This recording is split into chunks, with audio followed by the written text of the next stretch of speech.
Kátia, veja isso aqui, ó. PM e time. O cara perguntou para mim uma vez, por que o time da PM tem que ver com esse relógio?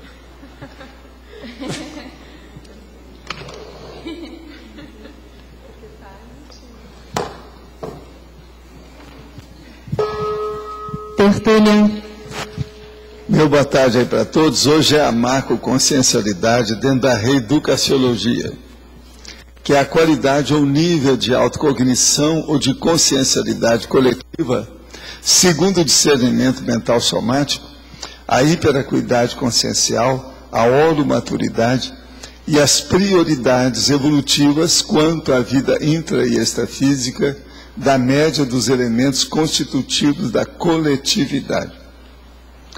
A qualidade da mentalidade coletiva, a autoconscientização coletiva, o primado da macroconsciencialidade, o organismo coletivo, o estado mental das pessoas, a condição psicológica da média da população, o movimento intelectual do país, o desenvolvimento intelectual do povão, a maneira comum de pensar e julgar as realidades, o conjunto de hábitos intelectuais e psíquicos de determinado grupo humano, o conjunto de manifestações de ordem mental característico da coletividade, o conjunto de opiniões e preconceitos comandando o pensamento de certo grupo social, a força do exemplarismo grupal.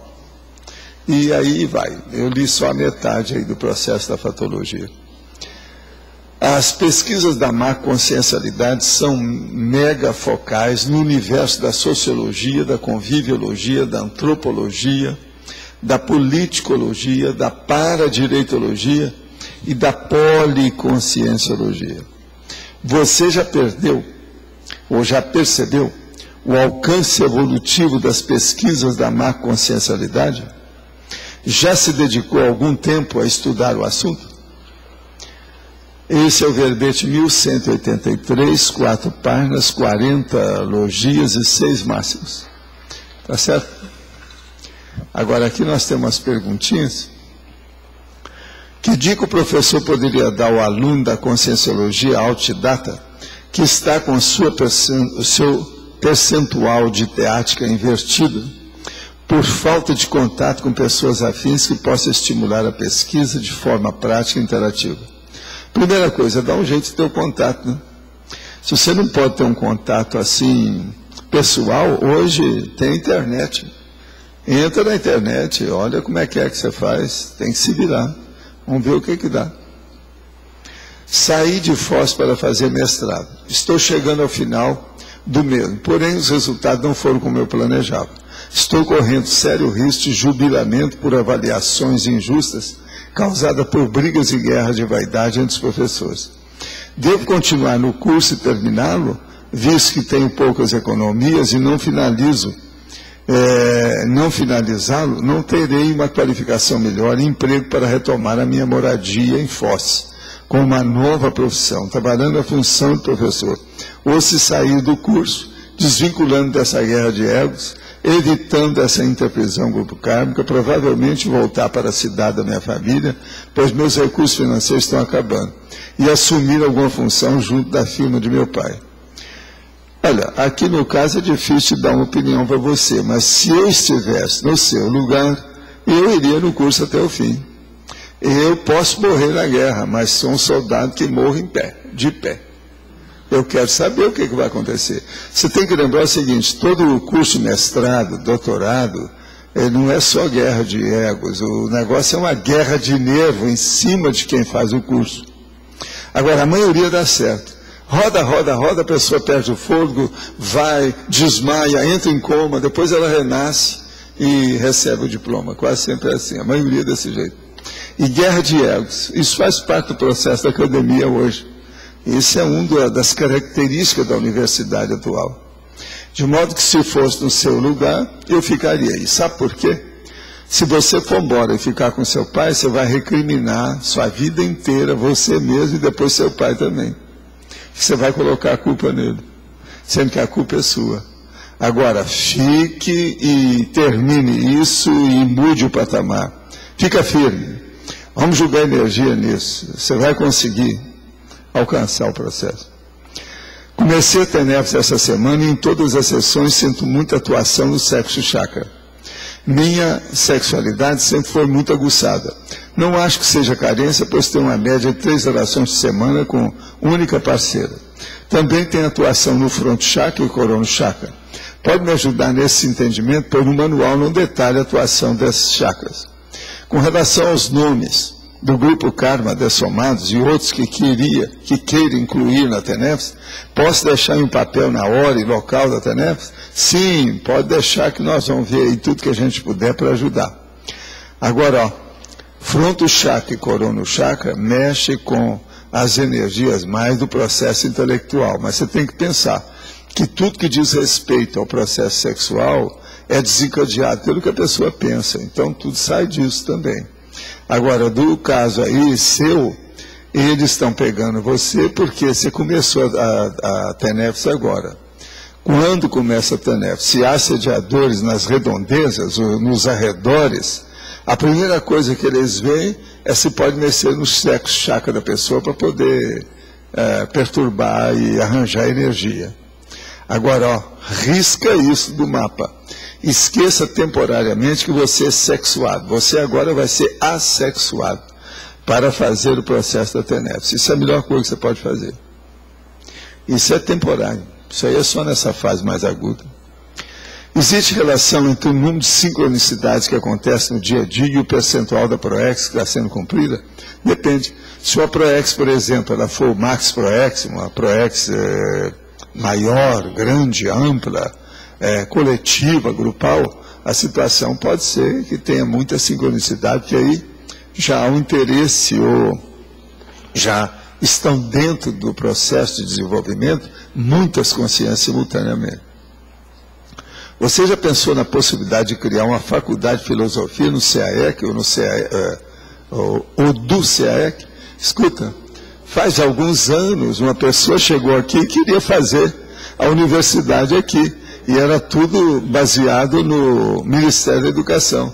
E eu dei um contra peremptório no negócio, porque eu teria que seguir toda a tramitação daí, e eu acho a educação tudo errada. Tem que fazer uma reeducação, eu dei o contra, todo mundo sabe disso. Lembra da turma? Esteve o homem, o chefe lá, o reitor da universidade, que era muito amigo do ministro da Educação, a mulher dele e mais 6 professores. E eu dei conta em tudo. E eles queriam para fazer aqui aquilo que eles tinham uma ideia na ocasião, de fazer uma universidade mais aberta. Eu falei assim, a universidade aberta nós já somos. Não tem novidade nenhuma nisso. Agora, o processo é que nós não vamos mudar o nível de nós falar uma coisa tudo na cara. Se a gente chegar lá, tem os inspetores, você tem que seguir tudo bonitinho do jeito que eles querem. Outra coisa, vai piorar a educação de todo mundo. Agora, amanhã, o ideal seria a gente fazer uma universidade aqui. Tem muita gente que já pensa isso. O que é engraçado é que essa manhã nós estivemos falando nisso com a equipe. Tinha alguém que estava lá embaixo hoje? Não, né? Não tem ninguém daquela turma aqui. A gente tocou nesse assunto hoje de manhã. Entende? Eu falei assim, ó, por enquanto não. Tem que deixar essas universidades se firmar para depois a gente ver o que dá. Porque nós temos professores para isso. O que interessa mais numa universidade, antes de mais nada, é professor adequado. E depois as instalações. Depois é que vai ver o processo de aluno, que sempre vem se a escola é boa. Eu quero só lembrar para vocês que tem aí uma escola que foi feita por amigos nossos, que é a empresa Consciência Lógica, que está dando exemplo para as outras escolas. Está um monte de gente saindo das outras escolas e indo para essa. Eu não vou falar porque isso aí é meio difícil. Mas todo mundo sabe disso. É um colégio que apareceu aí que está ao máximo. Que a turma está levando a coisa mais a sério, com mais equilíbrio. Está havendo um enxurrio de alunos em cima dele que eles não estão dando conta. Agora, o problema todo é esse. Se faz a coisa bem feita, de alta qualidade, tudo dá certo, vai ser bem sucedido, o êxito é matemático. Mas agora, do jeito que as coisas estão, não dá para mexer nisso por agora, não. Outra coisa, eu quero lembrar o seguinte, Todas as nossas ICs e o próprio CAEC já é uma escola, isso aqui já é uma faculdade. Isso aqui é o que nós estamos estudando, o que é? Esse tertuliário é um centro de convenções, de debate, que a maioria das faculdades não tem. O total, por exemplo, de dicionários, enciclopédia que nós temos, a maioria das faculdades não tem no Brasil. Quer dizer, nós temos mais infraestrutura, outra coisa. Só que, pelas pontuações do CAEC, as coisas aqui da CCCI, tem mais de 100 professores. O que vocês querem? Com 600 pessoas que nós temos aqui, 100 professores, em cada 6, um é professor, no mínimo. Eu estou falando professor, a maioria de curso superior. E é por isso que a UNILA veio aqui e estava falando para colocar os professores lá, né? Nós falamos, vamos ver o que dá, né? O problema é esse. Encontro para 37 dias do início da minha TENEPS. Poxa, um está uma semana, o outro está 37. Vocês já viram que agora esse negócio de TENEPS virou moda aqui, né? Baseado nas vivências e repercussões que vem experimentando nessa fase preparatória imediata, concluo que o que diferencia o processo de escagem inconsciente do processo de escagem consciente, sem percalços emocionais e parapsíquicos, pelo menos nesse estágio inicial, seria a vigilância incessante quanto à autoavaliação do estado de espírito e uma rápida e deliberada resposta de ortopensenização do holopensene pessoal e alheio. Pode comentar? Não há dúvida que é isso mesmo, mas olha, não tira suas conclusões tão precipitadas por enquanto não. 37 dias não diz nada. Para começar, esse período inicial, são mais 5 vezes isso aí. Porque são 6 meses que a gente calcula. São 180 dias. Então vamos esperar mais um pouco, vai anotando as suas observações. Agora, o processo de escagem consciente e inconsciente, isso faz parte da vida, todo mundo passa por isso, ou todo mundo está vivenciando isso. A maioria absoluta é isca inconsciente, ou seja, esponjões. Esponjões e esponjonas, é o que tem mais na face da Terra atualmente. Agora, o que é duro é o seguinte, é que vem as consréus, vêm da baratosfera, elas renascem, e umas são esponjões entre si, e são assediadoras entre si. Isso tudo nós estamos vendo por aqui, e a coisa está mais, vamos dizer assim, incrementada ultimamente nesse setor. Você quer falar alguma coisa hoje, não? Ninguém quer falar nada sobre a macroconsciência? Então é você, mano. Né? Na página 11? Ela é D'Artagnan? É. São os 3 mosqueteiros e D'Artagnan. Ela entrou como D'Artagnan. É. Valdo, página 11, ciclologia. O primeiro, o ciclo interminável das captações historiográficas. Tem relação o ciclo interminável das captações historiográficas. O caso todo é o seguinte, tudo na vida nossa é um processo da história. Agora, o pior da história é que a história que o povo conta são histórias fajutas e falsas. Tem muita falácia. Uma das áreas mais sérias que existe dos registros da intelectualidade humana, onde tem mais falsidade, é a história. Por quê? Quem viveu alguma coisa conta um conto. Quem conta um conto aumenta sempre um ponto. Então fica aqui tudo perturbado. Agora, a parte historiógrafa, portanto, ela é importantíssima e ela atinge todo mundo. O problema nosso é estudar isso o tempo todo. Nós temos, por exemplo, o laboratório das retrocognições. Aquilo é um processo da história.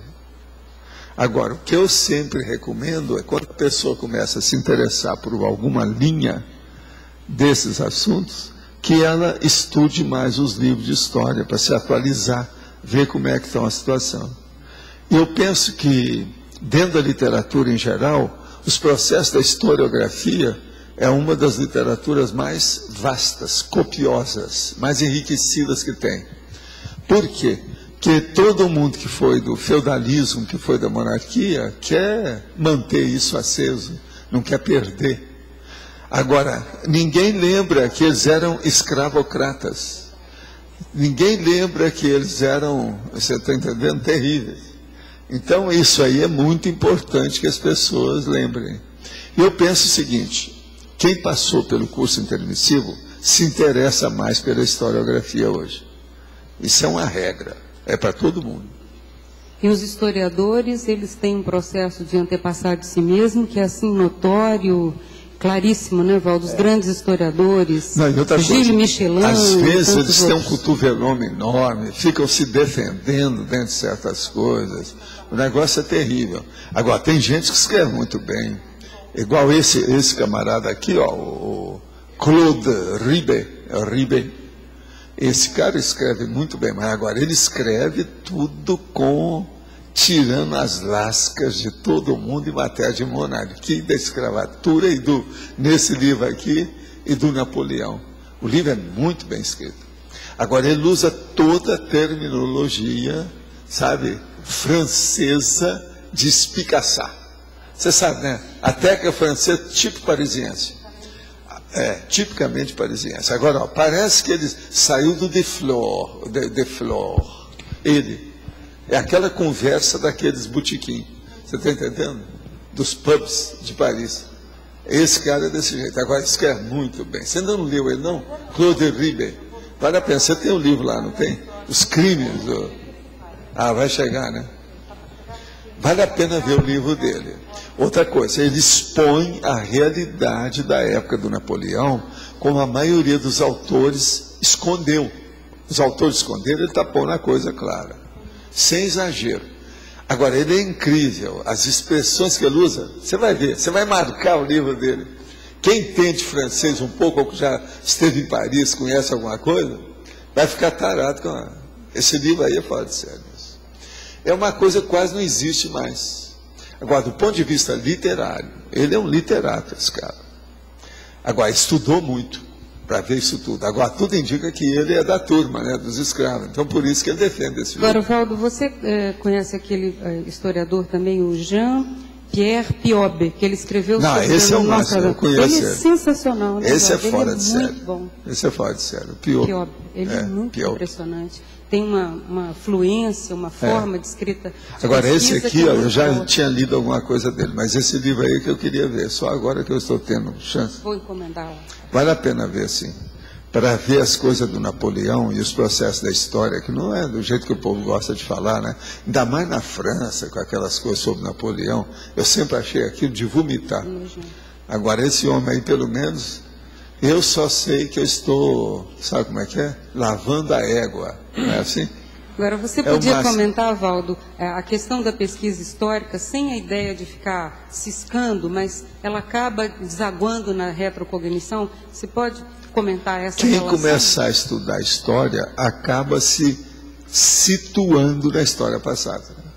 Agora, o que se passa? Isso às vezes demora, né? E outra coisa, pode ser apenas a história do curso secundário, que a pessoa chega lá. Eu já vi gente assim, que a pessoa mudou o temperamento por causa da docência de história que ele dava no curso ginasial. A pessoa mudou. Desde a hora que começou a se situar lá dentro daquilo. Que a pessoa sente, né? Depois que ela começa a ter uma visão panorâmica, raciocinou. Agora, o professor é o mais sério disso. Por quê? Ele fala naquilo todo dia. Ele vive a história. Então, quando ele vive a história, ele acaba revivendo a própria história. Entendeu? É o revive. Agora, eu acho o processo de história, a gente não pode julgar fora. Todo mundo tem que enfrentar isso. Porque tudo que nós temos, o presente vem do passado, que é a história. Não tem jeito. Como é que faz? Valdo, nessa questão histórica, você vive colocando que essa limitação que muitos autores têm em relação a analisar a história. Agora, é lógico, quanto mais distante a margem de erro deve ser maior. E você, nas suas retos, já pegou muita incongruência histórica, chegou a detectar? Eu acho o seguinte, depois que passa assim 1000 anos, quer dizer, um milênio, o negócio é só você confiar nas suas retrocognições, ou na sua experiência parapsíquica junto com outras consciências, outras consciências, para você saber o que era o real naquilo tudo. Agora, por exemplo, falar da vida do Buda é um problema. Falar, por exemplo, do Antigo Egito é um problema isso tudo. Você tem que confiar naquilo que você viu. E outra coisa, quando a gente começa a ter retrocognição, que você começa a ter convicção do que é que você vivenciou, aquilo vem claro para você, porque esse negócio de tempo tudo é secundário, porque isso é igual a energia. Energia não tem tempo nem espaço. A sua consciência, ela pode estar muito lúcida do jeitinho que era naquele dia que você viveu no Egito. Então isso é uma coisa absurdamente difícil e abstrusa para a maioria do povo que está aí. Mas agora, a hora que acontece uma coisa dessa, fica tudo diferente. Agora a pessoa começa a depreciar também a realidade de hoje, né? Ela vê muita coisa que o povo dá valor, ela não consegue dar. Agora, a pior coisa é a hora que você vê uma coisa que tinha naquela época, que você olha tudo que eles falam, fala de tudo que tem ali. Mas aquilo que você viu, aquilo que você participou, não está lá. Então é como se a pessoa estivesse descrevendo o recheio decorativo de um grande palácio, mas justamente aquele canto, com aquelas obras de arte que você mais prezava, quer dizer, tiraram, roubaram o negócio, não está lá. Então você veja, por que aquilo foi, por que sonegaram o negócio? Então, a minha conclusão na questão do Egito é o seguinte: tinha muita coisa que era escondido, que não podia falar. Xarape, boca de siri, tinha mordaça do povo, aquilo então morreu. Então, conclusão, eu não acho que eles colocavam tudo nas tumbas. Então tinha alguma lei que era falada a partir do faraó, qualquer coisa, que não entrava. Por quê? Era para isso ter aparecido. Outra coisa também que eu acho, é que muitas dessas iniciações, elas ocorreram muito antes dos grandes faraós deles. E eles, como não tinha mais gente para fazer aquilo, nem ambiente, eles, então calaram a boca com o negócio, e aquilo foi descartado. Agora, por exemplo, vendo o processo do Egito, que é uma coisa muito antiga, eu vejo, se eles lá aconteceram isso, por que não aconteceu com o resto depois? Mais recente. Pode ter acontecido tudo. Valdo, mas tem a interferência também na história muito antiga do místico, do mítico, da religião, que também distorce. Sim, mas veja, você descarta isso tudo. Você descarta isso tudo e fica com puro, vai no osso. E outra coisa, depois você vai escutar outras consciências que tiveram a mesma experiência com você. E não adianta elas virem falar com você, é você que vai falar com elas, porque quem identificou a elas foi você. Então não tem jeito de você esconder de você. Não adianta querer fazer uma autocorrupção para dizer que isso não existiu. Valdo, então essa fidedignidade dos fatos, ela só vai aparecer quando as retrocognições aumentarem, porque nem os livros psicografados não são fidedignos, eles têm um monte de erro. Por exemplo, eu queria ver muito disso lá no nosso amigo, lá a Krzyzewski, sabe como é que é? Mas eu não achei as coisas que eu precisava. Já vi insinuações assim, à distância. Uma outra coisa, nessa questão do Egito, eu procurei conversar com um monte de gente, tanto em Londres, nos Estados Unidos, no Brasil, que se interessavam pela arte egípcia antiga, colecionador, né? Para ver o processo como é que é. Mas há certas coisas que a gente não vê. Entende? Agora, o que eu vejo é o seguinte nisso, o que eu sinto nessa história toda. Isso parece até que me mostraram para eu dar um desconto em tudo que a gente vê em matéria de história. Isso faz parte daquilo que você falou ontem, da gente ver a essência. Nas obras, por exemplo, históricas tem isso, tem esses erros crassos, que quem estava lá e a testemunha ocular sabe que não foi daquele jeito, só quem estava pode tirar a dúvida, e na questão das obras psicografadas há muita ingenuidade, porque tem erros crassos nas obras psicografadas, assim, de colocar um personagem num século que é do outro, o problema todo é o e seguinte, só quem estava lá sabe disso. Vamos entender a psicografia. Isso aí é que eu falei lá com o Marcel Sotomayor. O caso todo é o seguinte, uma pessoa vai fazer uma tradução, ele conhece as duas línguas da tradução perfeita. Uma delas é a língua nativa dele. No entanto, ele é o traditório, ele trai o autor. Agora, veja, isso em tradução daquela língua. Agora, pensa bem você traduzir o pensamento de alguém através do seu. E sem acrescentar então, a psicografia, você tem que dar um desconto enorme em tudo, que é uma coisa muito difícil. É muito pior do que fazer a tradução. Vira tradutor. Isso eu já falava no movimento espírita para expor essa situação para o povo. Então, veja, o que acontece? A maioria desses médicos que tem por aí, tudo é fajuto. Você está entendendo? Então, o Marcelo me perguntou, mas desses médicos, isso aí o que tem, qual o percentual que você acha que é autêntico? Assim, 10%. E ele falou assim, mas quem é que, por exemplo, é autêntico? Um deles é o Chico Xavier. Mas mesmo assim você vai devagar. Por quê? Existe umas coisas que o Chico também incorreu nessa.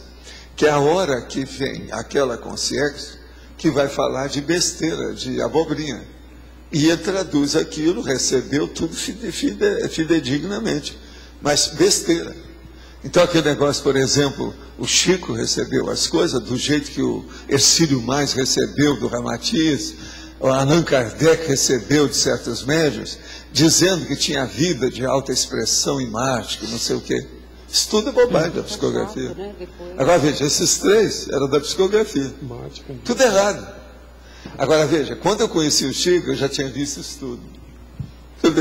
Valdo, a psicografia realista, ela praticamente mais realista, ela foi inaugurada com Cristo Espera por Ti, que ela é uma linha realista, ela é muito diferente das outras linhas. Não, isso aí é que o Osmar falou também. Agora, outro contexto. Tem um espírita agora, que é o Adriano, que fez um livro sobre o outro. Então nós estamos esperando para ver o que é que ele está falando lá.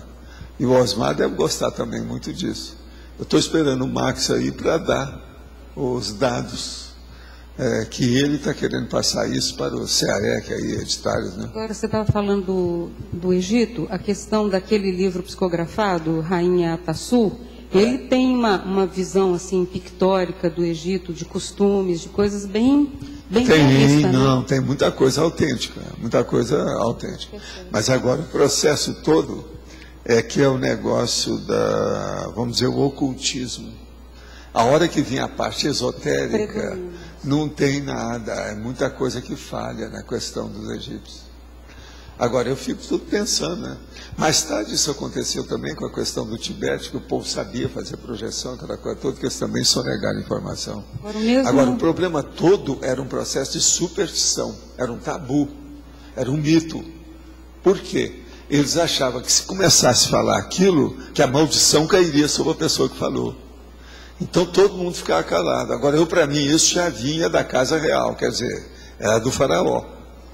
Aquilo veio passando como tradição de um para outro. Então, expunha muita coisa, parecia que estava expondo tudo, não expunha nada.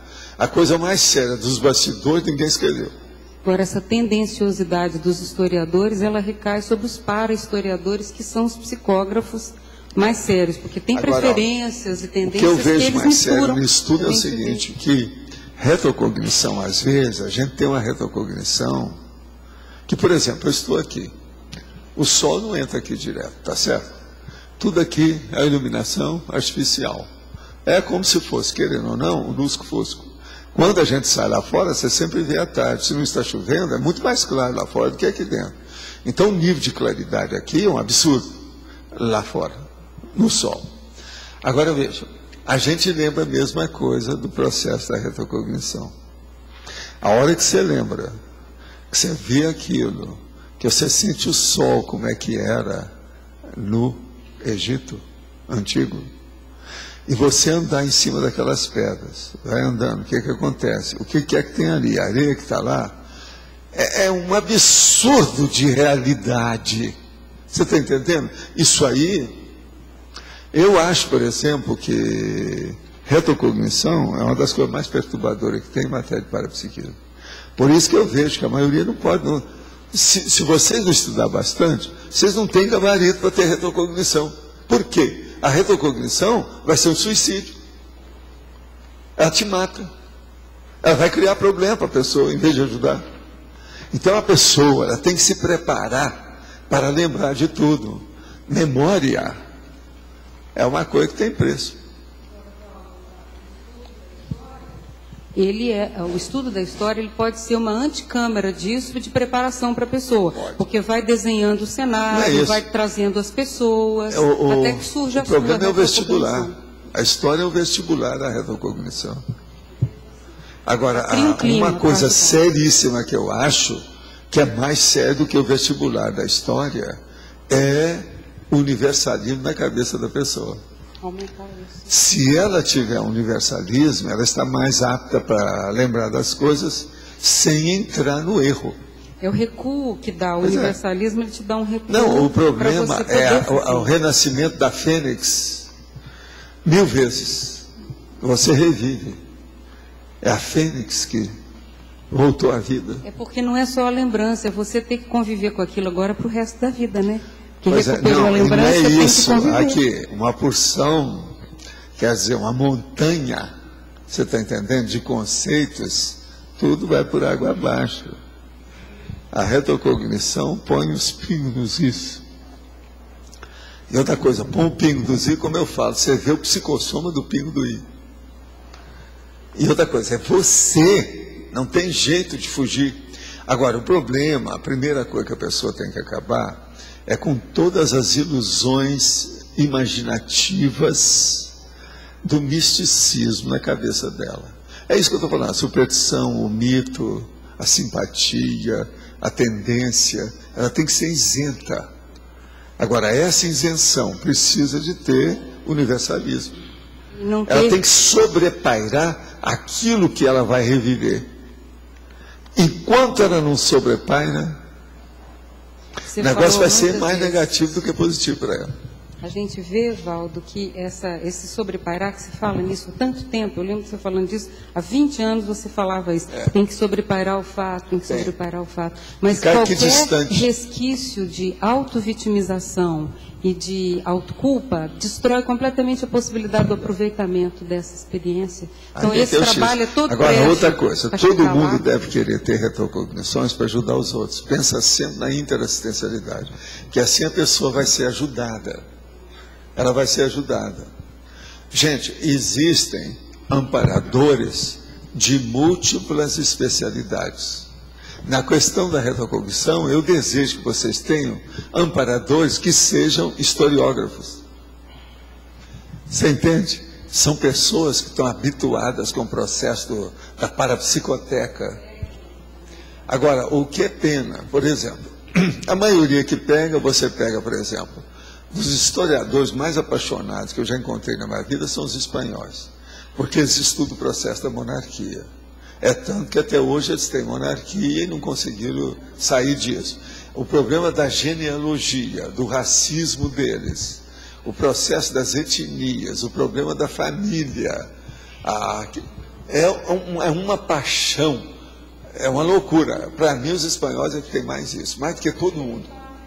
É tanto que eles é que sabem mais quando é que você viveu, de que modo que é, filho de quem, como é que é. A genealogia deles com a heráldica é uma loucura familiar. São milhões de espanhóis que se interessam por isso. E olha que lá só tem 40 milhões, até há pouco tempo era, não sei hoje como é que é.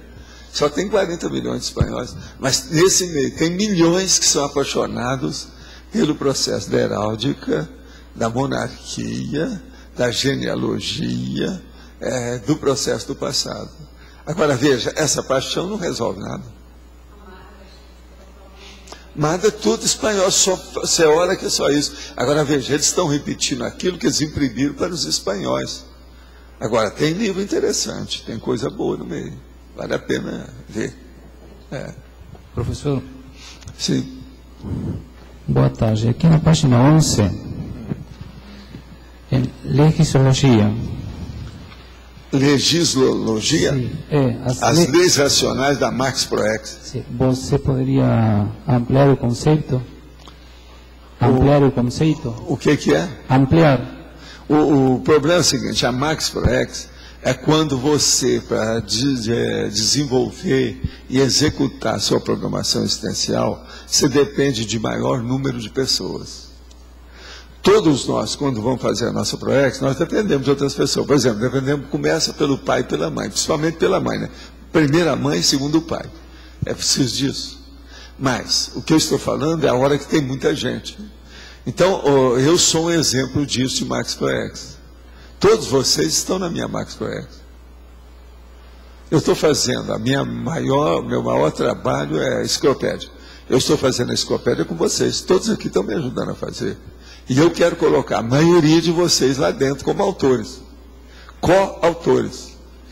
Nós vamos fazer tipo enciclopédia. Coloca lá uma listagem de todo mundo, uma microbiografia de cada um. Isso vai ter no primeiro volume da enciclopédia, quando eu publicar. Vai ter uma microbiografia e depois 2 letras significando o que é o resumo para colocar no fim do verbete que a pessoa fez. Que é assim que a enciclopédia faz. A britânica mesmo teve edições desse jeito.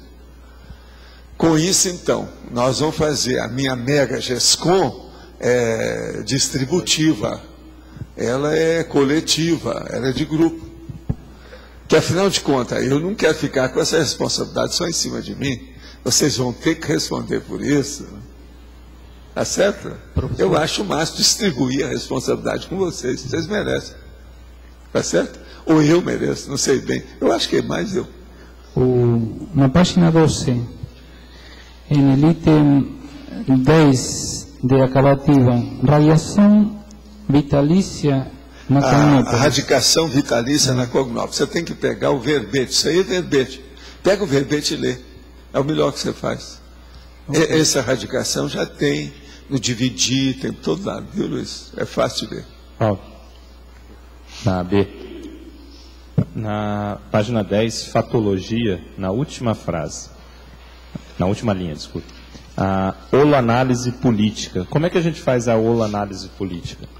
A holoanálise política é a hora que você coloca a parapolítica junto com a política rastaquera que está por aí afora.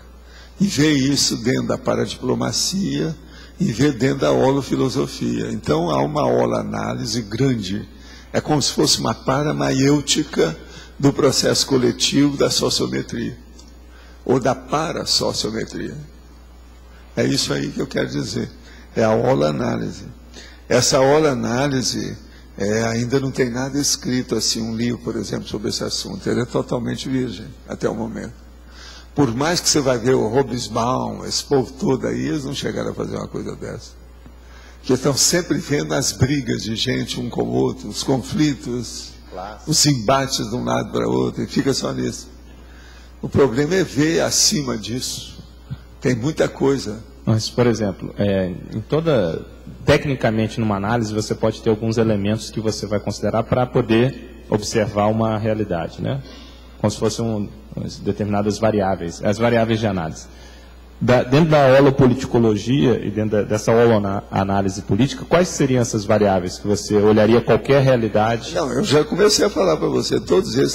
Holofilosofia seria Agora, pois então. Mas teria algumas variáveis mais específicas, mais pontuais? Se você fosse fazer um balanço de um sistema político. O problema todo é o seguinte, qual é, independente desse negócio de programação existencial, esquece isso. Então você perguntaria o seguinte, qual é o fruto, o produto, o saldo da vida desse povo todo? Cada um que você for examinar, você vê o saldo. Depois você vê o saldo do grupo. Por exemplo, o saldo dos templários. Qual foi o saldo desse povo ter existido? Valeu a pena esse povo existir? Você está entendendo? Essas coisas todas têm que ser estudadas na holoanálise. Estou dando um exemplo. Agora, joga isso para todos os grupos, equipes, está entendendo? Os guetos da própria história. Tudo tem que entrar aí. Agora, esse aí é um assunto vastíssimo, tá? É dos mais complexos que tem. Por isso que eu já coloquei esse nome de holoanálise. Você não vai achar isso muito fácil por aí fora. Esporadicamente, recorra ao site tconscienciopédia.org para pesquisa. Qual a sua opinião sobre consciência opédica como fonte para pesquisa? É válido ajudá-la complementando e incluindo verbetes? Quem a criou e é responsável por ela? Olha, fala com o doutor Roberto, que ele não está aqui hoje, né? Ele é que é o homem que começou mais a ver isso desde o início. E parece que eles já estão até hoje enriquecendo lá. Dr. Roberto Almeida, é só procurar. É o nosso médico aí, professor, é o homem que estuda, que estava estudando a enciclopédia, que eu fui obrigado a abrir mão para ele ir lá para o hospital. Hoje ele está de plantão. Eu tive informação diretamente da cara metade. Está de plantão hoje. Por isso que eu sabia que não está aqui. Tá aqui, certo? professor. Quem é que está com o microfone aí? Aqui. O falante? É você? O professor, na página 10, na fatologia, na terceira linha, de cima para baixo, o movimento intelectual do país. Deixa eu ver onde é. Na terceira linha, de cima para baixo? É, fatologia. É o movimento intelectual do país, é isso? Sim. Por exemplo, o movimento intelectual do país. Em Buenos Aires, por exemplo, qual é o movimento intelectual do país a partir de Buenos Aires? É só política, política, política. Você vai em qualquer livraria de livro usado ou livro novo, o que tem mais é livro de política. E a maioria da política é tudo política argentina. Estou certo ou estou errado? Isso é o movimento intelectual. E aqui no Brasil? Lá em Buenos Aires, eles são muito mais politizados que no Brasil. E aqui no Brasil? Aqui no Brasil? É. Aí varia o que é. Por exemplo, nós temos no Rio de Janeiro é o samba. É o que predomina praticamente em tudo lá. Agora, principalmente no primeiro semestre de cada ano. É aquele que você falou, o silêncio dos intelectuais. O quê? O silêncio dos intelectuais. Esses aí são os intelectuais que não quiseram assumir para mostrar os seus próprios erros. Erros que eu estou falando do ponto de vista da ideologia política. Então é muita gente que, na hora que devia se manifestar, tirou o corpo fora. Isso é atual? Hein? Atual agora? Não, é coisa atual de alguns anos aí, isso tudo aconteceu. Foi com o processo do PT, né? O pessoal tirou o corpo fora. É o povo que fica adorando os outros, não tem jeito. Por exemplo, ainda tem cantor no Brasil que fala bem do Fidel Castro. O homem está completando 50 anos de matação dentro de uma ditadura. E a matação não é matação de futebol, aquele negócio, né? De matar, não. É matar gente mesmo. Paredão. Então, veja, isso são os silêncios dos intelectuais. Há muito intelectual burraldo, burrildo e burroide. Eu tenho feito uma força danada para não compor, sabe, esse regimento. Estou tentando ver se entra no outro. O Olavo de Carvalho falava do imbecil coletivo, né? Imbecil coletivo. Não, e tem outros mais, né? Aquele cara lá que escreveu As Veias Abertas da América, Latina. Galeano também falou dessas coisas todas. Na América Latina está cheio de gente assim. Agora, ó, tem um símbolo disso no Brasil, chama-se Marilene Chauí. Todo mundo sabe disso aí. Tem até, fizeram artigo. Nós temos tudo lá embaixo. Qualquer coisa que eu estou falando é só olhar. Tem tudo lá no Cosmograma. A Marilene Chauí, eles falaram muita coisa dela.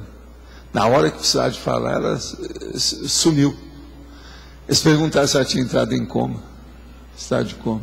Valdo, esse silêncio existe muito em relação aos movimentos marxistas. Pois é, a maior besteira, veja. Inclusive Stalin. Marx já era, gente. O povo está querendo que o negócio esteja vivo. Já era. Não funcionou em nenhum lugar. O nazismo já era. Isso nunca vai ser do jeito que foi. O marxismo nunca vai ser. Outra coisa, o freudismo, que é o último que morreu, que ele morreu a semana passada, o que é que se passa?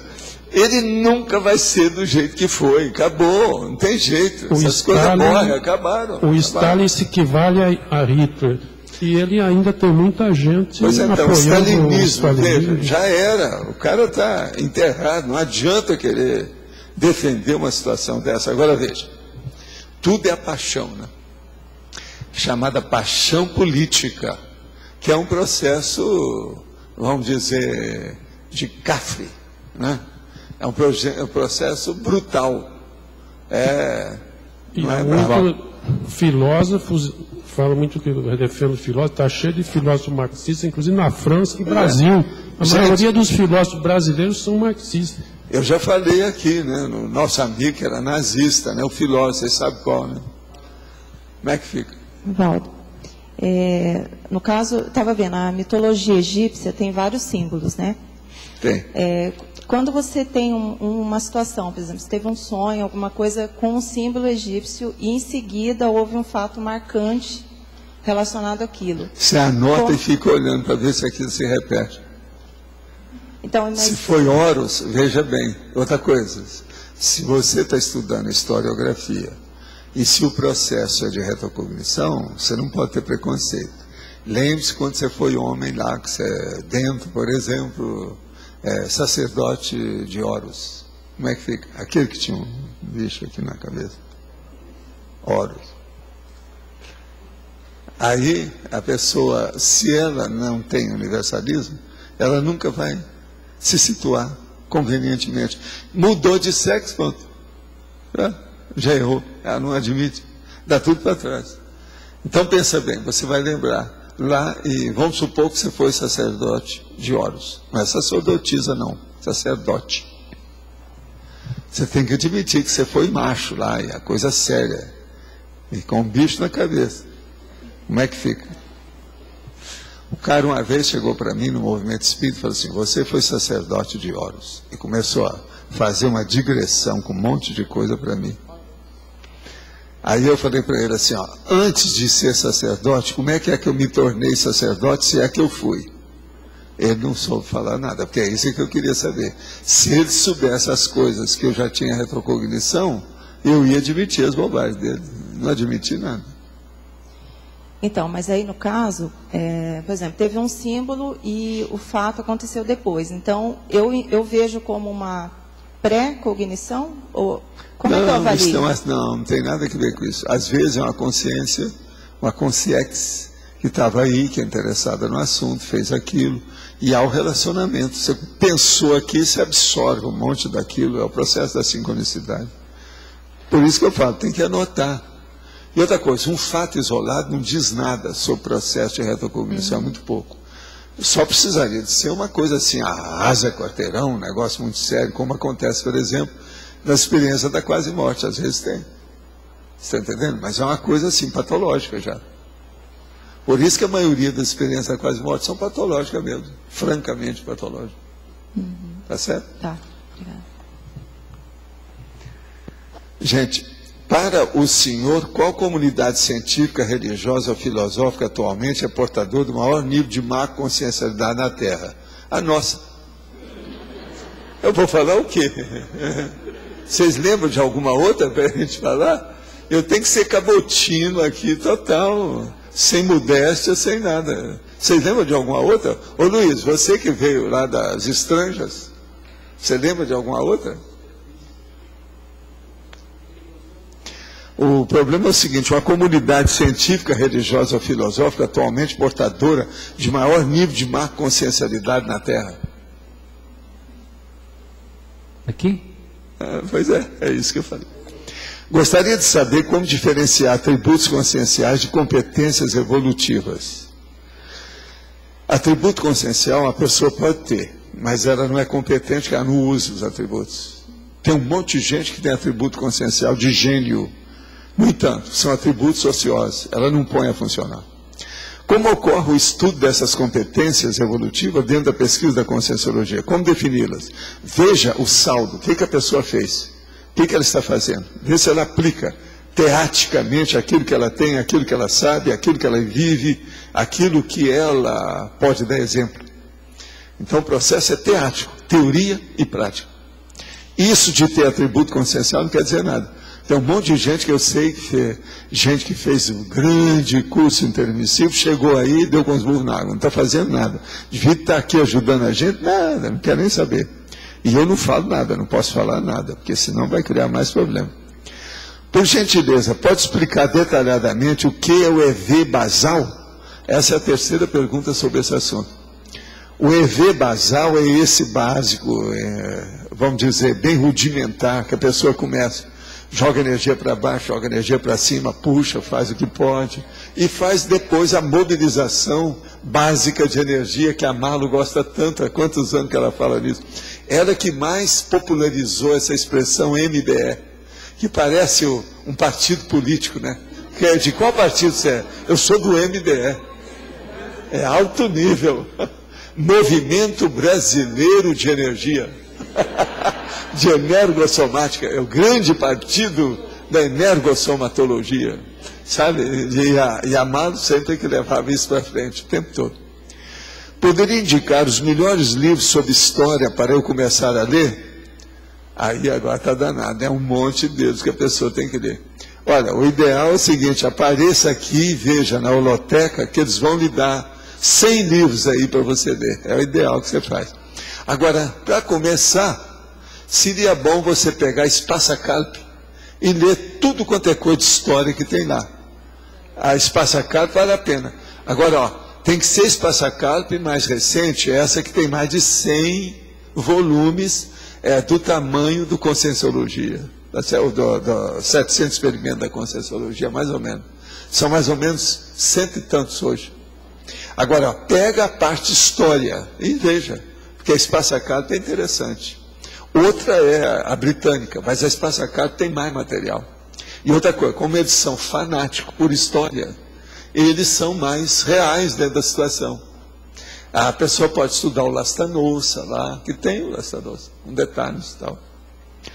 Na premonição, não pode ocorrer um processo parecido com a retrocognição, ou seja, a consciência errar ao traduzir as informações? Escuta, traduzir informações, todo mundo erra em qualquer injunção, circunstância ou contexto. Todo mundo pode errar.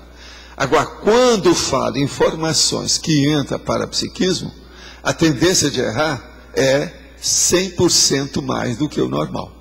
Isso faz parte do serviço, porque uma coisa é você falar da vida diária, outra coisa é falar de uma vida que não é diária, é de outra dimensão, ou é do passado, ou é uma coisa que a pessoa já viveu. Falar aqui, ó, daquilo que é o arroz com feijão, que você está almoçando e jantando aquilo todo dia, é uma coisa.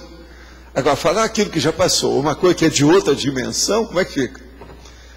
Aqui, você que está comendo arroz e feijão todo dia aí, você começa a falar de processo extrafísico, que ninguém come nem arroz nem feijão, como é que fica?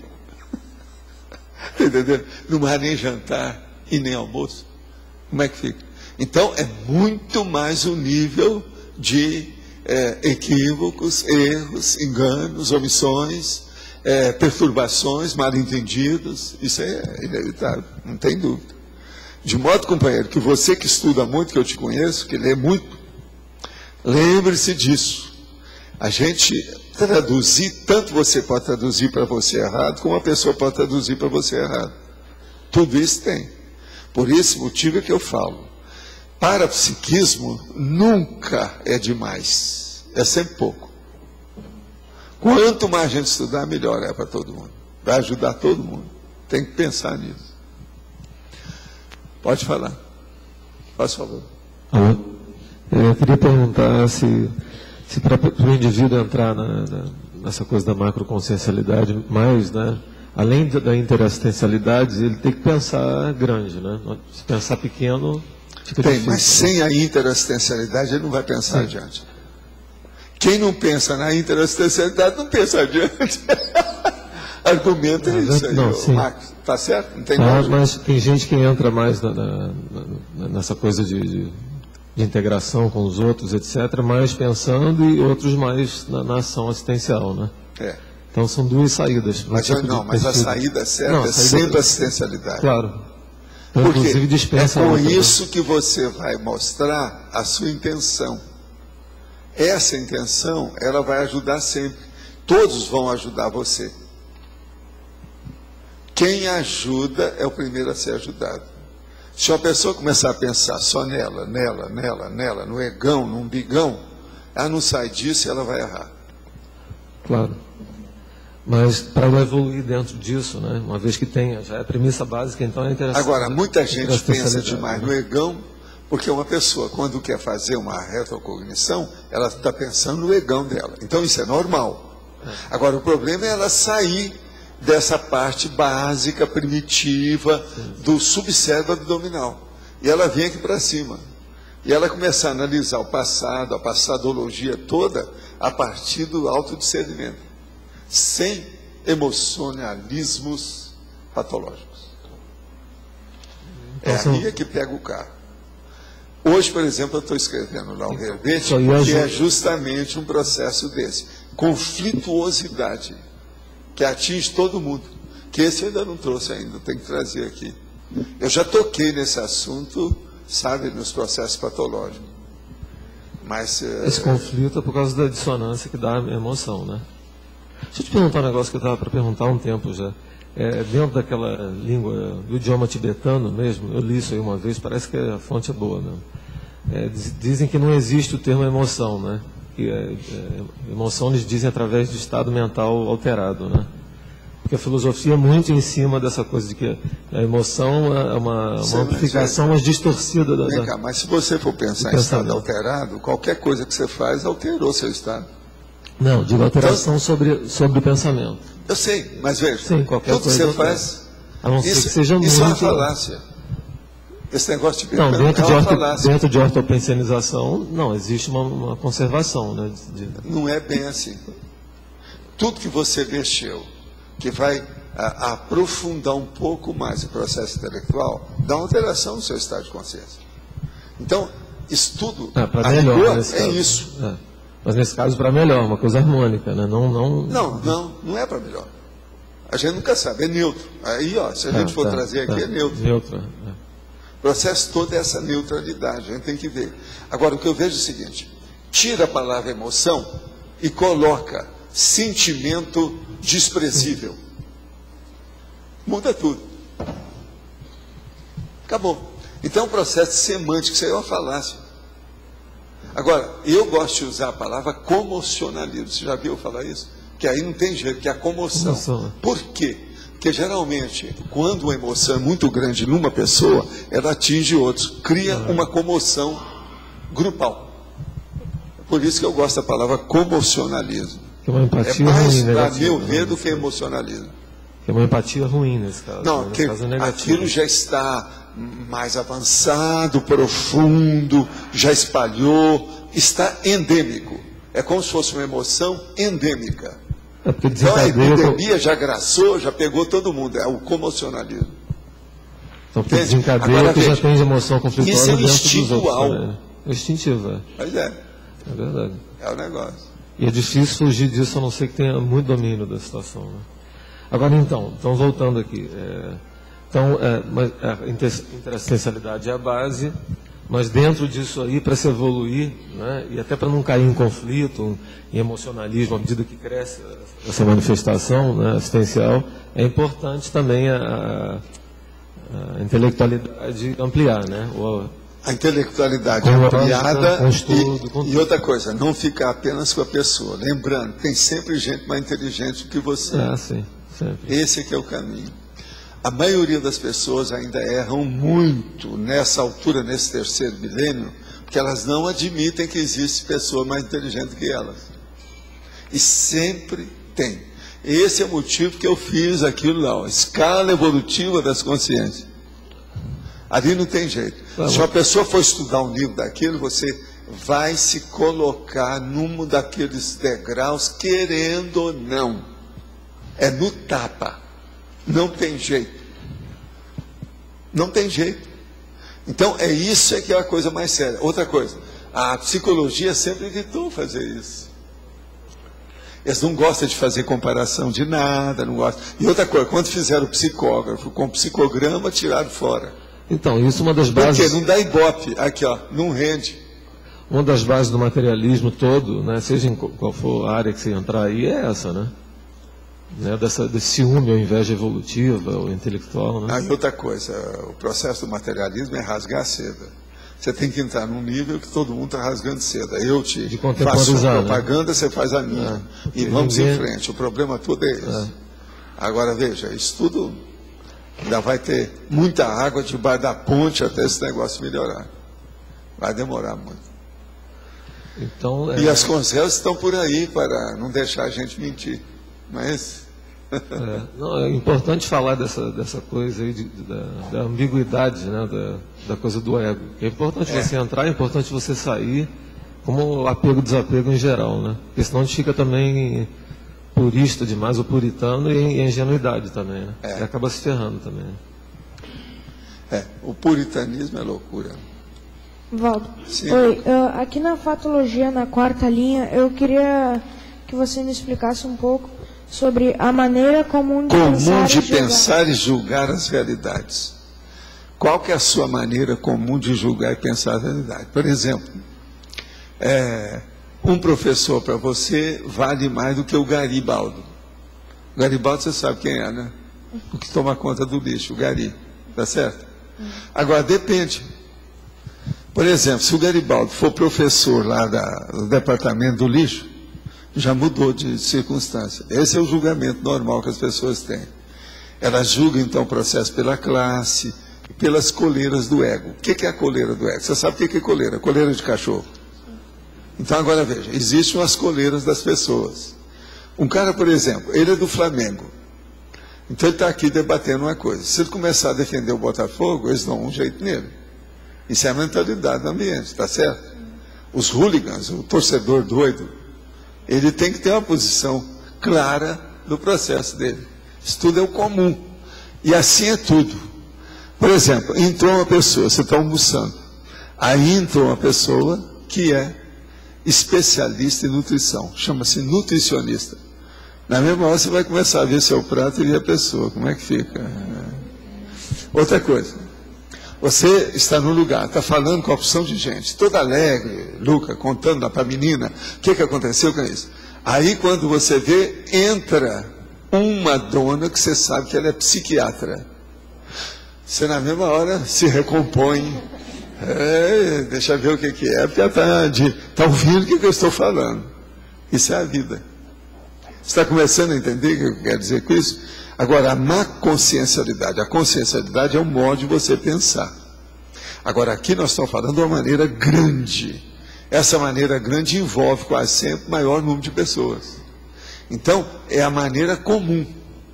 Aquilo que você pensa que o vizinho pensa, que o outro vizinho pensa, que o seu chefe pensa, que o seu professor pensa. Então, a maneira comum. Entende? Agora, só que nós estamos falando naquilo que seja mais evoluído. Conosco aqui. Então nós queremos ver se a cosmoética, se a pessoa age corretamente. Se ela está fazendo as coisas pensando nos outros. Ou se ela apenas pensa nela. Então é um problemão. Agora, por aí então você vai ver que a maneira comum de pensar e julgar as realidades. Você, por exemplo, por enquanto, você está estudando, está começando. Você tem uma maneira comum de ver as coisas. Com o passar do tempo, você vai ter uma maneira incomum. Você vai estudar mais, você vai ficar acima da média. Entende? Na sua idade, você ainda está chegando na média. Você vai passar isso daqui a uns anos. O seu cérebro, por exemplo, ainda não está totalmente adulto. Você sabia? Ele ainda tem muita coisa para ser criada. Por isso que eu estou falando nisso, que já vai incorporar. E coloca alguma coisa da sua cabeça agora, viu? Põe lá, abre aí e põe. Você está entendendo? Isso aí vai ajudar a aumentar o seu cérebro com o tempo. Então, o ideal, por exemplo, para nós, é fazer essa má consciencialidade, quer dizer, colocar a lucidez, a inteligência da pessoa. A pessoa está acordada, entende? Atilada, ativa, lúcida. Eu sei o que é que está falando. O ideal seria começar na sua idade. E a gente começar a expor para a pessoa. Mas sem impor. Tem que expor, existe isso. O que você acha? Você que tem que chegar à conclusão por você. A gente não pode chegar e tem que saber isso, Lucas. Senão, eu te reprovo. Isso é besteira. Não é por aí. Você que tem que decidir. Tem um monte de coisa, então, que eles ensinam aí que não é o ideal ainda. Tem muita coisa para retocar. Muita coisa que não é o ideal. O modo de ser. Tem muita coisa. Agora eles já estão querendo mudar, estão querendo acabar com o vestibular. É uma grande coisa. Eu estou de acordo com isso. Há muitos anos que eu falo isso. Eu fiz muitas provas de vestibular para os outros. Eu sei como é que é isso. Participei de muita coisa nesse sentido. Pode falar. Professor, eu queria voltar para esse ponto inicial das captações historiográficas. As retrocognições, eu estou fazendo uma consulta minha holo-memória. Mas existe, assim, um banco de dados, feito tem a psicoteca, existe um banco de dados com a historiografia de cada planeta? É feito isso? Não, tem de tudo. É muito mais você pensar. É mais do que tudo você já imaginou. E isso fica onde? Uma parapsicoteca, ela tem processo de galáxia inteira, de gente viva.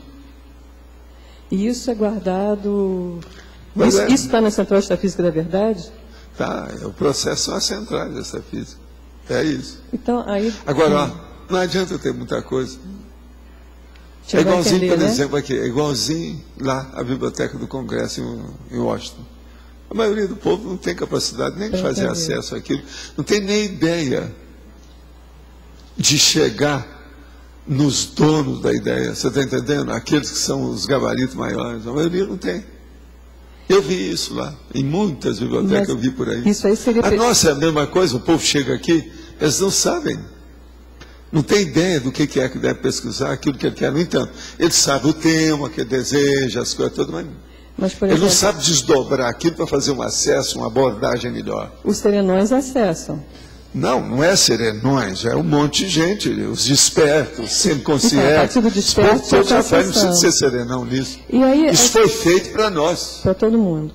Aí vem outra pergunta. Digamos que eles resolveram colonizar a Terra, né? Sei lá, colocar inteligência na Terra. Em cada planeta, eu imagino que eles escolham uma forma física que vai desenvolver a inteligência. Sim. Aqui, por acaso, na Terra, foi a outra forma coisa, humana. eles só desencadeiam aquilo no início, depois a coisa toma seu rumo. Então, eles poderiam ter desencadeado... Eles vão ajeitando, o que vai acontecendo? Eles tentam, em diversas formas, e ver qual que cola? Às vezes, sim. É o caso dos dinossauros, brontossauro, aquele negócio todo. Tudo era experiência para ver dentro do ambiente o que é que mandou. Aqui, o processo do carbono... Quer dizer, em cada planeta, eles já imaginam que talvez aquela forma... Carbono, oxigênio, tudo é que domina aqui. Hidrogênio. E, professor, o senhor já teve acesso a esses dados de outros planetas? Não, algumas coisas eu já vi nas coisas. Por isso que aqui eu falo desse meu modo aqui com uma certa confiança. A gente cresce muito a hora que você vê isso do ponto de vista de maturidade. É como se a pessoa entrasse lá com 50 anos e ela sai com 300 de idade. Muda tudo. Por isso que eu sempre fui assim, cético, tendo o princípio da descrença com a opção de coisa. Mas ao mesmo tempo, eu não desprezo nada, eu abençoo. Você está entendendo? O que você vai fazer? E outra coisa, ao mesmo tempo que tem a Crystal, que é uma gatinha e tal, a gente dá atenção. Então, é um negócio sério. O acesso a essa biblioteca, vamos chamar assim, é que dá... Ele te coloca mais paracosmopolita. Sim, a cosmopensenidade seria isso. Paracosmopolita. Estou vendo se arranja uma expressão para você entender bem. Então, é a paracosmovisiologia máxima. Com isso, você fica mais do que da humanidade. Uma coisa já é quando a pessoa na Terra já gosta da humanidade, mas isso não é nada ainda. Eu quero ver são as parapopulações, que são em muito maior número. Como é que fica? A sua experiência com a EM, ele ajudou mais a entender, por exemplo, o planeta dele e outros? Segundo o que eles me falaram, e depois tem umas pessoas que me disseram, inclusive maior do que ele, quem lucrou mais foi ele. Que eu tenho mais experiência disso que ele. Ele falava isso claramente. Eu, nesse aspecto de historiografia, eu tinha muito mais do que ele. Entendeu? Sim, e ele tinha um interesse direto, porque ele queria vir morar aqui, né? Pois é, muita coisa ele aprendeu comigo nisso aí. As coisas que precisava. Agora, eu aprendi muita coisa com ele. Era o seguinte, divido principalmente o processo foreigner, a parte estrangeira, diferente. A extravagância, a extra-pauta, a surpreendência. Ele me deu mais, foi isso. Eu comecei a entender muito mais o processo da surpreendência, do extra-pauta. Isso que eu falo, tem até verbete sobre essas coisas. assim, ó, abriu, acabou com a parede. Entendeu? Que a maioria tem parede para isso. Eu praticamente acabei com a parede sobre esse assunto dentro de mim. Porque o processo todo é você dentro de você na hora que você faz uma abordagem às coisas e às pessoas. Nisso aí, por exemplo... Seria uma cosmoempatia. Então, é isso aí. Uma cosmoempatia, que é o que eu estou falando aí da paracosmovisiologia da história. E outra coisa, você fica com ansiedade até um certo ponto para saber mais. Sim, eu posso imaginar. Então, tudo aquilo que você defendia que era pequenininho, fica até... É humilhante você pensar nisso. Não dá nem mais para pensar, entendeu? É humilhação. Não dá mais. Agora, o melhor da história é que você está pensando no grande que não diz respeito a você. Você é o telespectador, aquilo que eu estava falando. Você está sobrepairando o contexto. Isso eu considero o máximo. Isso eu custei até entrar nessa. No início tinha muita coisa que eu me defendia de tudo quanto é jeito. Mesmo aqui nesse corpo, com a situação toda, lembrando a opção de coisa, mas não lembrar de tudo.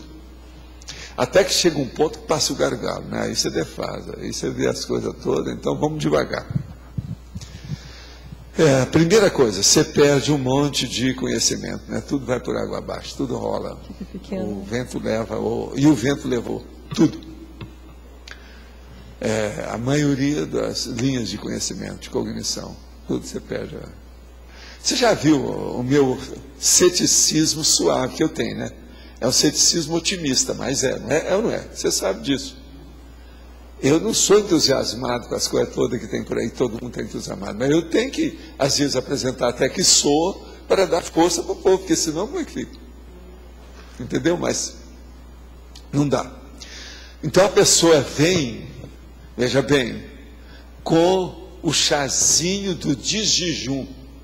Eu já estou fazendo a ceia do outro dia. Tem que ter paciência. Então é um negócio terrível isso aí, a hora que você vê que há diferença. Ele ainda tem que passar pelo almoço. Se tiver um coffee break à tarde, ele tem que passar pelo café da tarde. Depois tem o jantar. Depois tem a ceia da noite. Agora veja, o meu é do outro dia. Então aquilo tudo tem que repetir de novo. E o cara está crente no chá do desjejum do dia atrasado. É duro. A hora que você vê essa situação. Agora veja, o pior da história é que eu vi isso tudo dentro do movimento espírita. Eu não podia fazer nada. Né?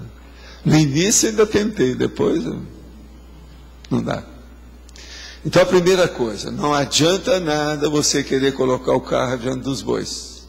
Não adianta nada querer fazer estupro evolutivo.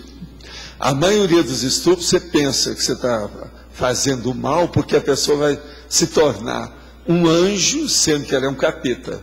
Não é nada disso. Ela é um capeta que vai ficar o rei dos capetas depois que você fizer o negócio. Você está entendendo? Então ela muda, o negócio fica pior. Isso eu diria que a condição de pré-mãe foi fundamental para essa... Não, comigo isso aí me ajudou para ver o processo que nós estávamos estudando, que foi o dele também. Onde nós aprendemos mais um e outro foi na questão da psicossomatologia, é o psicossoma. Agora, isso é uma coisa muito interessante, é o seguinte, que eu, garoto, estudando lá as aulas de moral cristã, que era o catecismo espírita, eu já vi o nome, tinha um deles que era catecismo espírita. Então, eu comecei a estudar aquilo, então com o professor Alípio, com o tio Vital, o povo tudo que mexia com aquilo, que conhecia bem, que já tinha lido tudo quanto era livro de Allan Kardec. Então, eu queria saber o negócio do perispírito. Então eles falaram assim, não, o perispírito não dá certo, a pessoa não pode sair de um planeta e vir para o outro, porque é diferente, que não sei o quê, não sei o quê. Eu falei assim, não é nada disso. Das coisas que eu sei, não é nada disso. Agora, eu era garoto.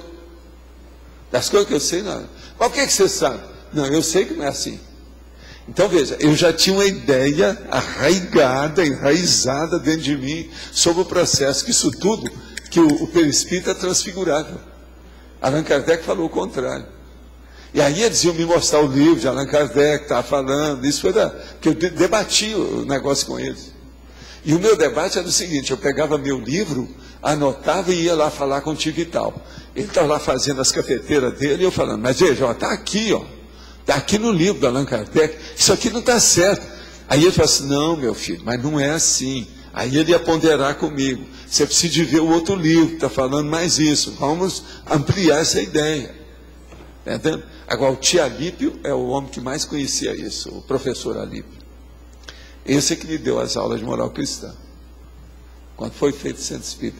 Agora, eu já era contra o negócio do perispírito. Agora, veja, 20 anos, eu passei 28 anos, mais de 20 anos depois, eu tinha aquela ideia por todo lado, você não podia estar falando nada. Mas dentro de mim eu tinha convicção plena daquilo, sabia de uma opção de coisa e tal. Agora, uma das coisas que eu falava muito no movimento espírita era sobre desdobramento, que era a projeção consciente, que eu vim para estudar o negócio primeiro, né? Mas mesmo assim não pegava, porque espírito é só aquele que se comunica. Você é espírito reencarnado, isso não vale nada.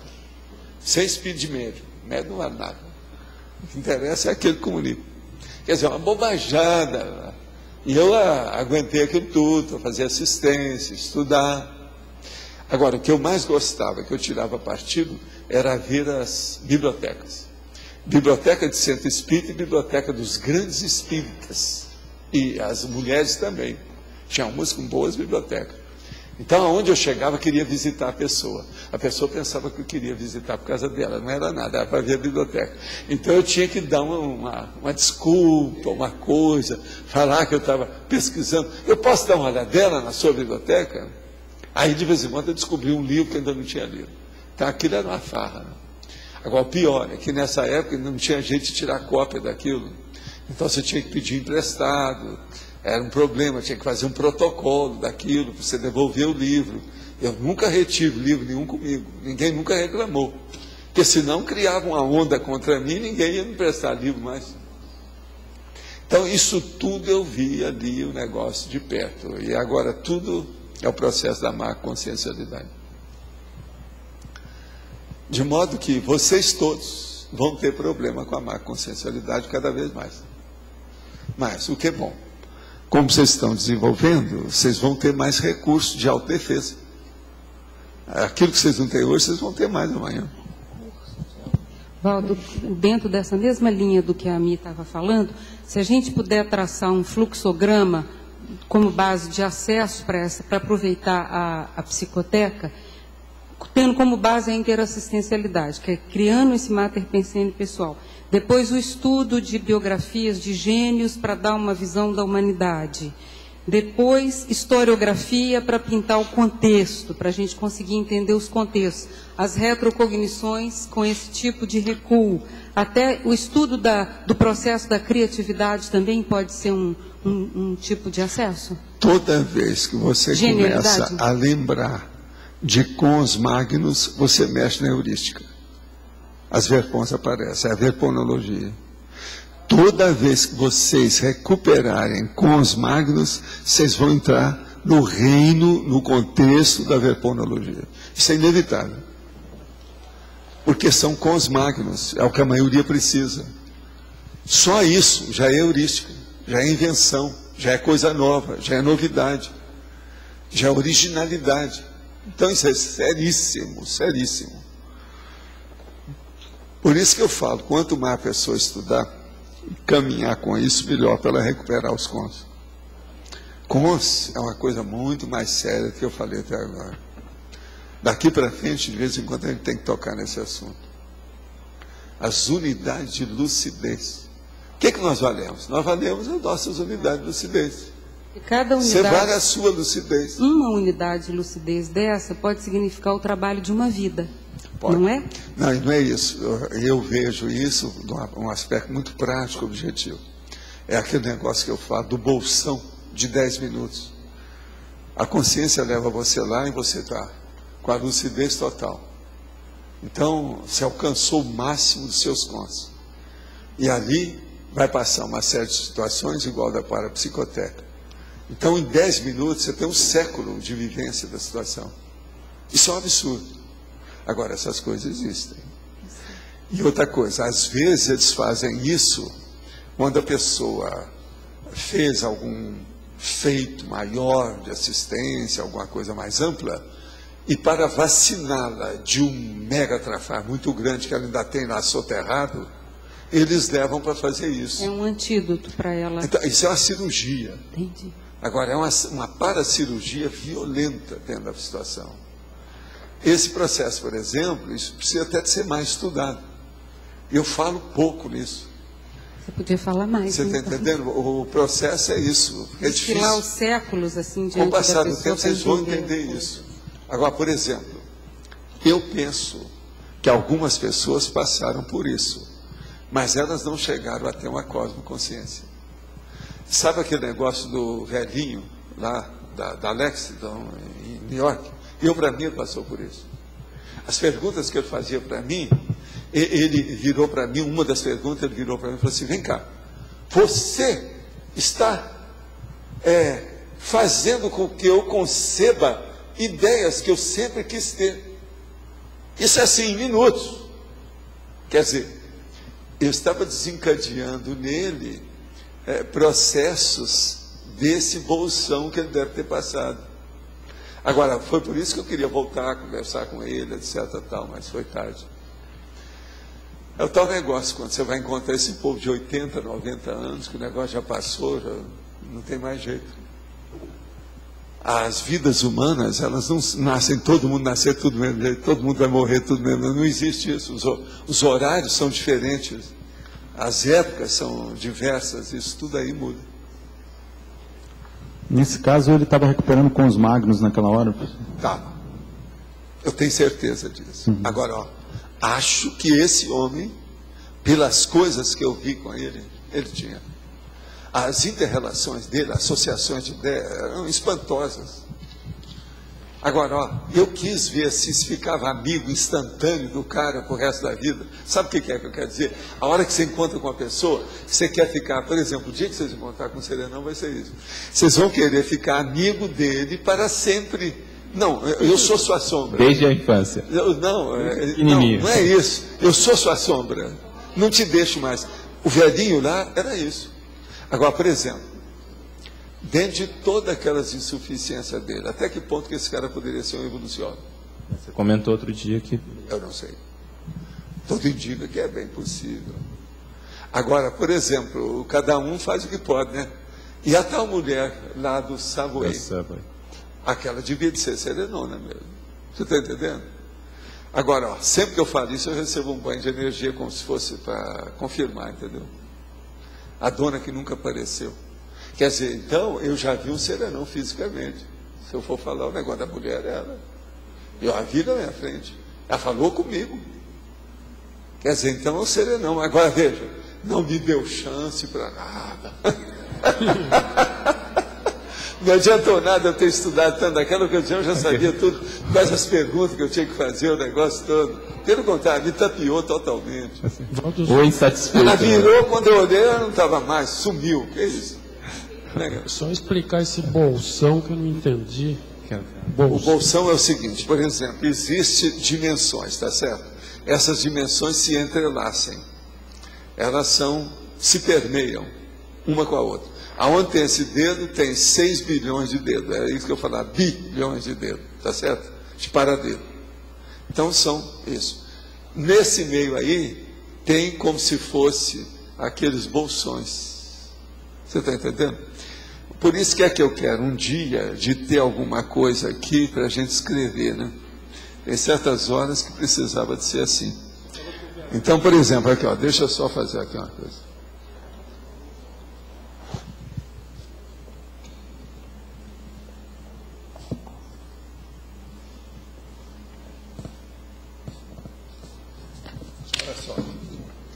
Faz de conta que isso aqui são dimensões diferentes, tá certo?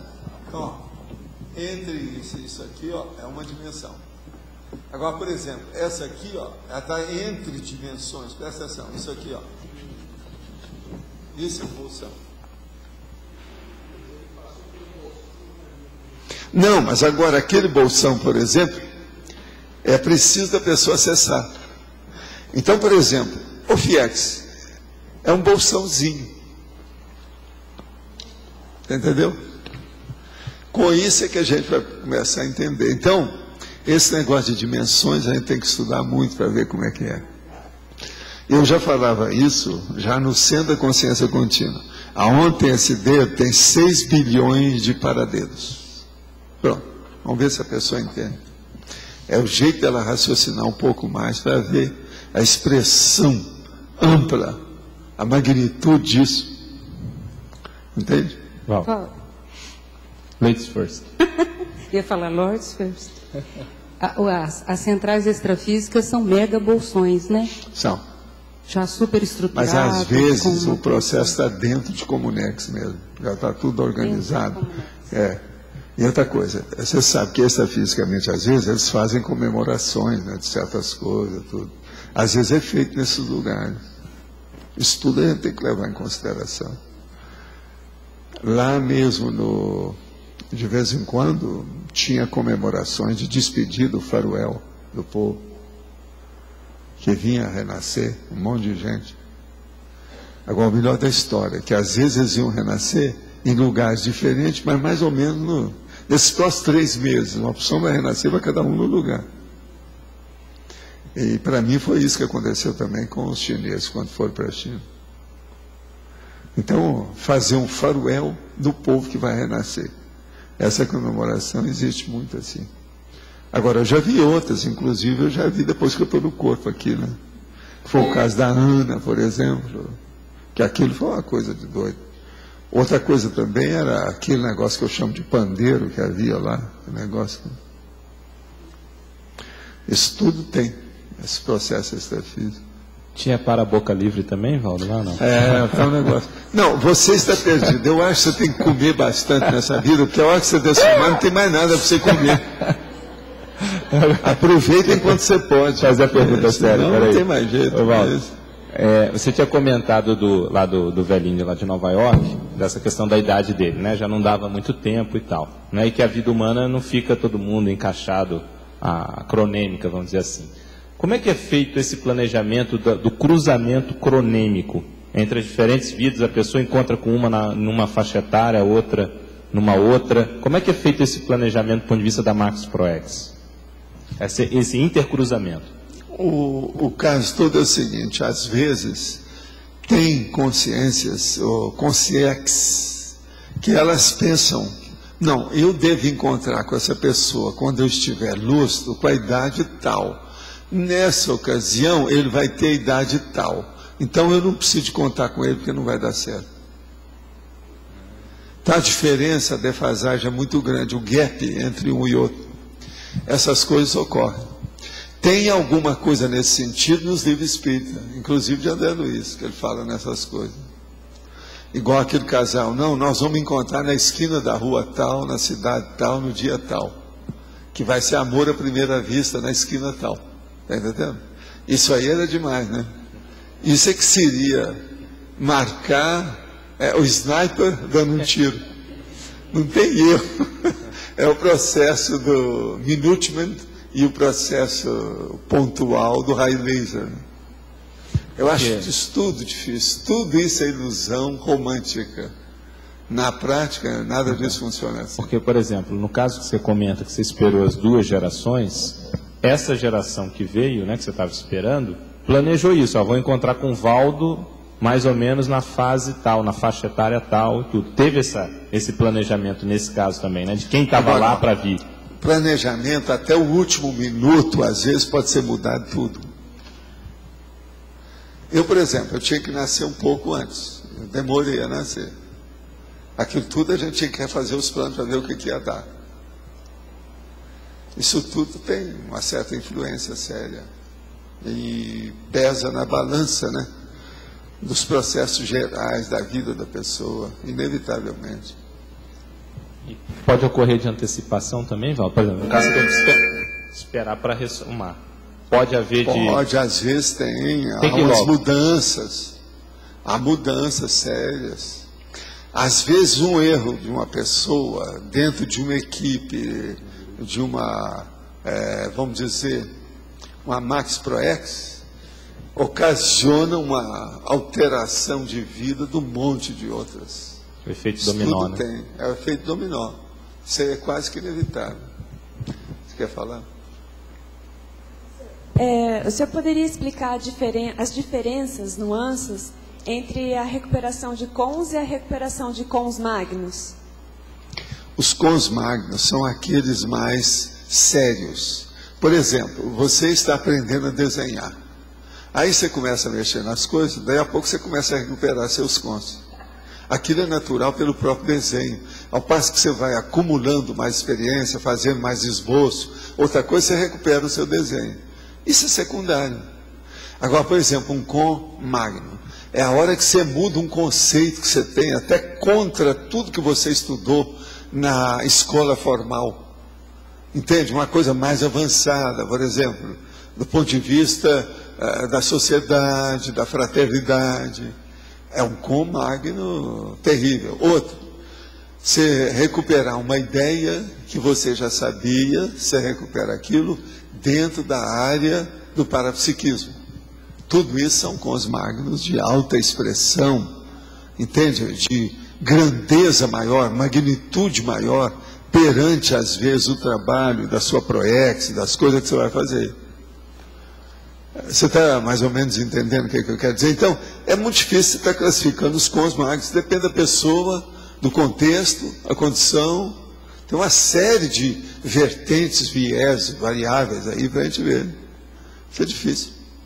Mas agora, a gente tem essa noção básica do que são os cons magnos. Eu, na verdade, por exemplo, há muitos anos, eu comecei a pensar, não, o meu negócio é pensenizar, buscando os cons magnos insistentemente, ininterruptamente, dia e noite. Que isso vai me ajudar para fazer esse trabalho da enciclopédia. Entende? Isso aí me ajudou demais. Mas ainda tem muita coisa obscura para mim. Agora, eu também, depois de um certo tempo, eu já não faço tanta questão disso. Eu deixo a coisa acontecer. E eu me predisponho. É aquilo que eu chamo. Eu faço o conceptáculo. Se a concepção vem, é porque outros colocaram lá o germe. Você está entendendo? Eu estou preparado. É como se fosse o útero materno esperando, você está entendendo, o óvulo. Agora, isso é depois que você já tem uma série de considerações para ver. Agora, qual é a consideração mais séria disso que eu tenho? Eu cheguei a essa conclusão há muitos anos. Se os amparadores e aqueles que estão superintendendo esse trabalho, que são do Max Mecanismo Interassistencial, eles veem que eu tenho necessidade de saber isso, eles sabem mais do que eu. Quando, de que modo, o tanto, qual a profundidade, a qualidade daquilo que eu vou saber. Então, qualquer pedido meu é ocioso, extemporâneo, deslocado, burro. Você entendeu? Olha a lógica do que eu estou falando. Agora, com isso, eu estou completamente aberto para o acolhimento daquilo que aparecer. Mas eu não fico ansioso, eu não fico afadigado para que haja isso, para que haja aquilo. Isso eu já tirei meu cavalo da chuva há dezenas de anos.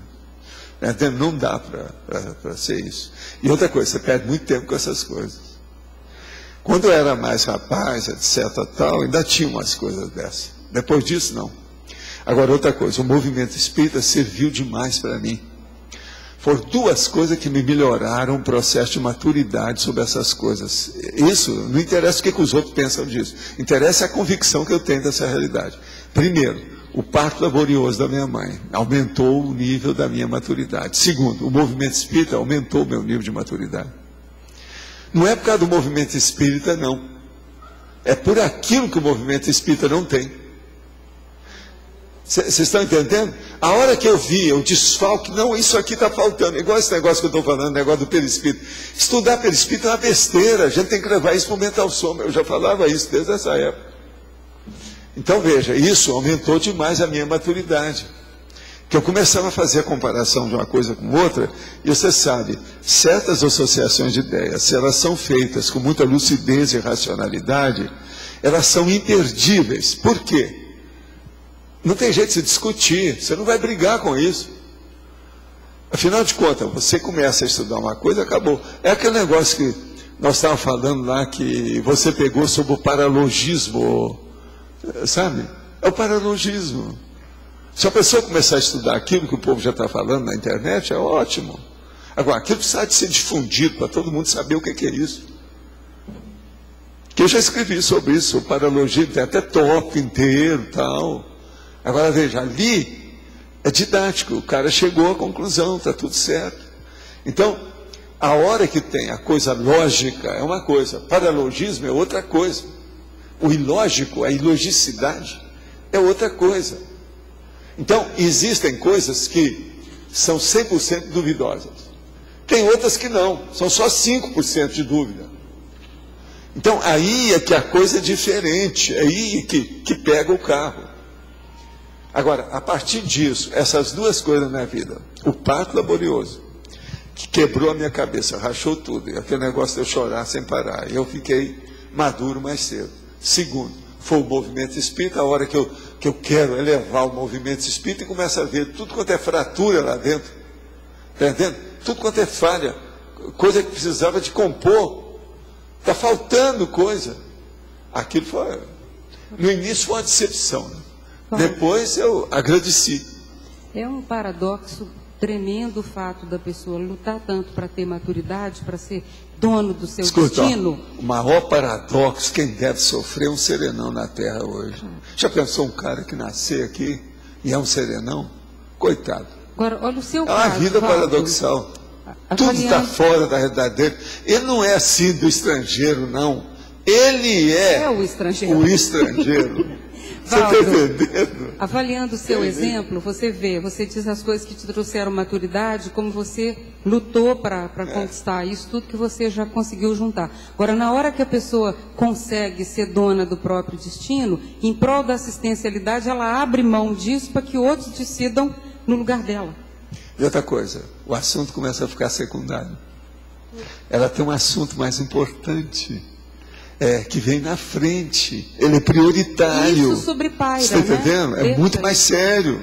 Faz sobrepairar, o que te dá essa condição de sobrepairar é porque você está numa outra escala. Eu estava estudando um negócio em Wall Street para ver o mercado de ações, né? Então, o stock market. Então, vou ver, porque eu não sabia de nada daquilo. Os americanos me falaram, olha, você tem que estudar isso, você fazer seu pé de meia com o tempo, que assim você vai ter liberdade, independência para fazer suas pesquisas. Isso é muito importante. Eu fui ponderar e o enumerador falou assim, olha, ele tem razão, né? Ele tem toda a razão. Do ponto de vista físico é isso, desde que você não vá contra os direitos dos outros, vá em frente. Aí, lá pelas tantas, eles viram que eu tinha um certo tino, do jeito que meu avô falou, para o processo financeiro. Não, você é ótimo, você podia até ficar aqui com a gente, vamos desenvolver isso. Você pesca o troço no ar. Eu virei para ele e falei assim, olha, vocês estão perdendo seu tempo, esse negócio de cifrão é uma das piores coisas que tem. Aí eu falei assim, por quê? Eu só te pergunto, quem é o maior coveiro da Terra? Eu não sei. Existe isso? Assim, existe. Quem é? Cifrão. Os caras custaram a entender a minha ideia. O que enterra mais as consciências na Terra é o dinheiro, o vil metal, o cifrão. É o coveiro. Ele está enterrando todo mundo antes da hora. Agora, Wall Street é o Vaticano dessa história. É Shangri-La. É o paraíso. É o centro. O que mais que você tem? É a funerária. Você está entendendo? Máxima. E outra coisa, o Wall Street, por quê? Porque está adstrita ao outro lugar, que é o maior do mundo, né? Qual que é? Pentágono. Então o problema todo foi esse. Agora, os caras, na hora que falaram isso para mim, eu tive que usar a metáfora do coveiro para eles. Pessoal, vocês todos para mim são coveiros. Eu estou aprendendo como é que enterra um cadáver, mas eu só quero enterrar um cadáver e não vou aparecer mais no cemitério. Eu quero entender como é que é o stock market. Agora, foi aí que eles indicaram para mim, para eu ir para o Wells Fargo Bank. Vocês viram que o Wells Fargo Bank é um dos maiores mesmo, eu sempre falei, tá vendo? Aqui, ó, nessa crise, quem está por cima Eu falei isso quantos meses já faz? Falei assim, eu quero ver o que vai acontecer com o Wells Fargo. Aposto que ele vai conseguir superar. O cara está dando uma lição, você viu? E a última notícia que eles fizeram? O Wells Fargo não é fácil. Agora, ó, apareceu o Wells Fargo à frente, eu conheci tudo, passei por ali daquelas portas, tudo. Eu sei o que é isso. Não é fácil. Agora, aquilo também foi pouco tempo. Vocês não ficam pensando que eu estudei isso durante meses, não. Foram semanas, alguns dias, em cada lugar. Mas me deu tudo anotando, vamos ver tudo, anotava tudo e fui saber como é que era o negócio do stock market. Isso me ajudou muito. Mas, c'est passé. Esse negócio é o passado, isso não interessa. Entendeu?